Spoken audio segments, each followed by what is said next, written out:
Baik Pak Robi, Assalamualaikum warahmatullahi wabarakatuh. Waalaikumsalam warahmatullahi wabarakatuh. Selamat siang, gimana kabarnya Pak Robi? Baik, ini sehat selalu ya. Alhamdulillah. Pada hari ini kita akan melanjutkan kegiatan kita Pak Robi, yaitu tentang pasca observasi kelas.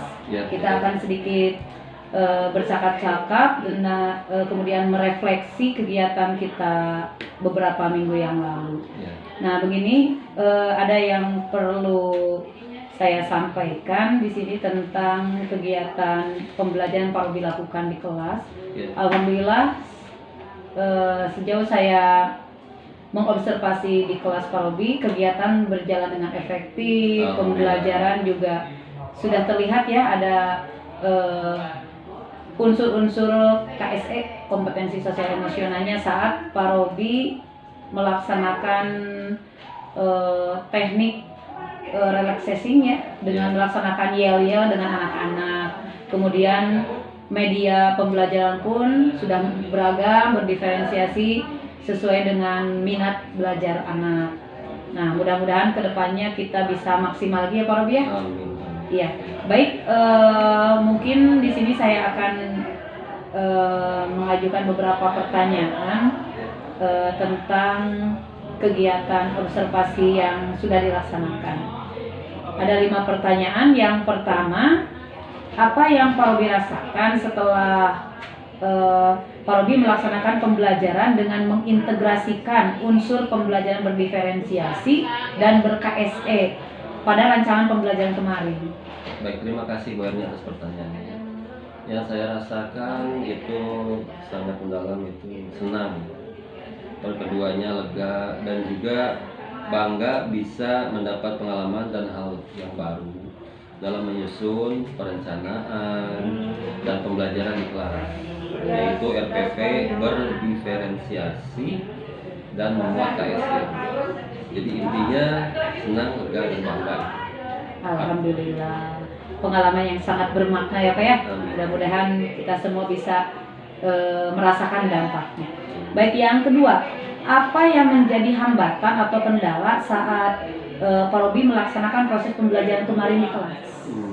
Yaitu kendala yang dihadapi ketika mengkondisikan siswa Bu, saat kerja kelompok, membuat peta, karena ada beberapa siswa yang kurang menerima pemilihan anggota kelompok yang dilakukan. Misalkan saya bandingkan digabungkan siswa yang mampu dan siswa yang kurang mampu, siswa yang aktif dan kurang aktif. Ada juga yang memang tidak menerima gitu. Nah itu suatu kendalanya. Terus kita coba untuk siswa menerima penggabungan dari masing-masing SDM tersebut. Dan padahal sudah dilakukan dengan pertimbangan sebelumnya, bagaimana ini ya, siswa supaya aktif, yang tidak aktif tadi supaya juga itu saling bantu. Sehingga pada saat melaksanakan proyek, membuat peta ada yang kurang berkontribusi. Misal nih, ada yang menggunakan pelapis plastik, ada yang menggunakan kaca, ada yang tidak. Nah, sedangkan menurut hemat itu menggunakan plastik ditutup, hasil petanya itu dia seperti begini ditutup, itu kan bagus, kita tutup ya dengan plastik, bagus, anti air.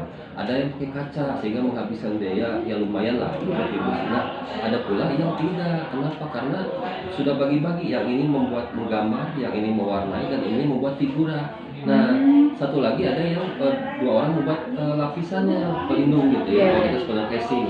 Nah itu tidak berkontribusi karena tadi dari awal tadi mereka kurang ini katanya gitu, inginnya ya gitu, namanya geng-geng anak-anak yang kecil, geng ingin sama si Anu gitu. Itu aja kendalanya gitu. Ya baik. Pertanyaan yang ketiga, apa Pak Robi sudah merasa puas dengan pembelajaran yang sudah Bapak lakukan kemarin? Ya, kalau secara keseluruhan 90% saya cukup puas ya, 90% tidak mencapai 100 dan tidak juga. Saya cukup puas karena anak dapat menyerap apa yang saya sampaikan dengan baik dan menjadi bermakna bagi mereka. Terus anak-anak juga antusias Bu, senang dan bersemangat ketika menyampaikan hasil kerjanya di depan kelas. Jadi ada satu semangat baru ketika ayo tampilkan bagaimana ini cara kerjanya dan hasilnya bagaimana. Siapa yang kurang bersemangat, siapa yang kompak, siapa yang sangat bersemangat. Begitu itu. Alhamdulillah. Mudah-mudahan kedepannya kita bisa lebih ini menggali lagi ya Pak ya. Ya. Kemudian pertanyaan keempat, apa hal positif yang sudah Pak Robi lakukan selama proses pembelajaran? Jadi kita memang IT sangat perlu tuh ya. Tidak hanya peta saja kita tampilkan, tapi juga dengan bantuan proyektor. Sarana prasarana yang ada di sekolah kita gunakan proyektor, sehingga anak kemarin ibu sendiri memperhatikan bahwa anak-anak tuh lihat ada perubahan-perubahan warna di proyektor. Jadi kita bisa, kalau peta kan cuma satu warna, Ya, misalkan biru, hijau, gunung merah, gunung hitam. Kalau menggunakan proyektor kita bisa merubah-ubah tadinya ini wilayah mana, seperti contoh Ciamis itu kan ada pemekaran Kabupaten Pangandaran. Yeah. Kita bisa dengan proyektor bisa bervariatif gitu ya Bu ya. Terus selain jelas dan mudah juga dibandingkan dengan media gambar peta di Atlas. Jadi kalau Atlas kan kita fokus aja satu warna, kalau di media proyektor itu bisa berubah-ubah warna. Contoh misalkan dulu satu wilayah masih bergabung, sekarang sudah berpisah gitu Bu. Nah, anak-anak terlihat antusias Bu dengan sarana prasarana yang guru tampilkan gitu. Demikian mungkin Bu ya yang dilakukan. Bagus sekali ya Pak ya, dengan hal-hal yang telah Bapak lakukan, terutama dengan menggunakan teknologi yang kekinian ya Pak ya. Ya. Anak-anak juga mungkin sekarang apalagi di zaman modern ini mereka sudah mengenal alat elektronika, mungkin itu yang lebih mempermudah mereka untuk belajar lebih variasi lagi. Baik, yang terakhir Pak Robi, apa yang akan Pak Robi tingkatkan lagi untuk pembelajaran selanjutnya nih? Ya memang setiap guru Bu harus selalu merasa kekurangan gitu. Iya. Tidak boleh merasa lebih atau cukup puas gitu. Jadi memang harus selalu ada rasa kurang untuk meningkatkan pembelajaran berikutnya. Jadi yang saya rasakan kemarin tuh saya masih memang ada kurang di sana sini, tumbang di sana sini gitu Bu. Karena mungkin ya juga namanya manusia ada faktor human error gitu. Iya.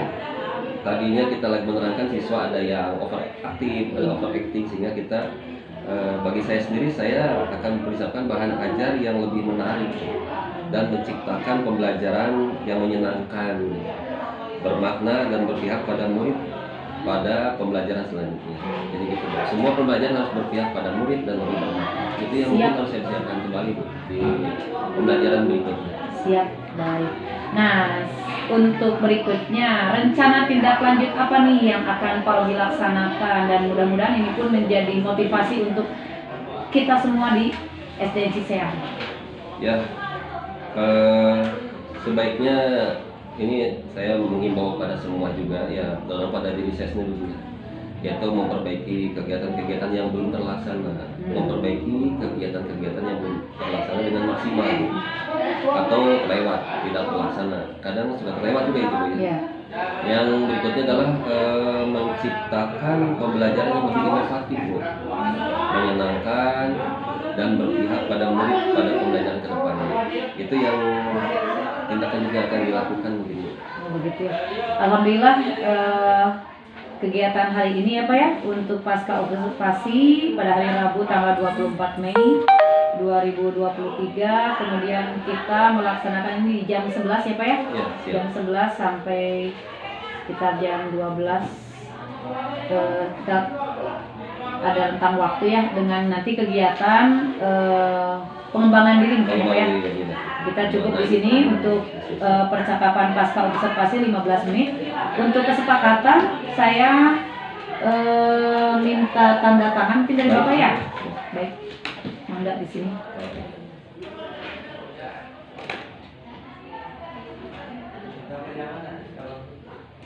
Iya, terima kasih Pak Robi.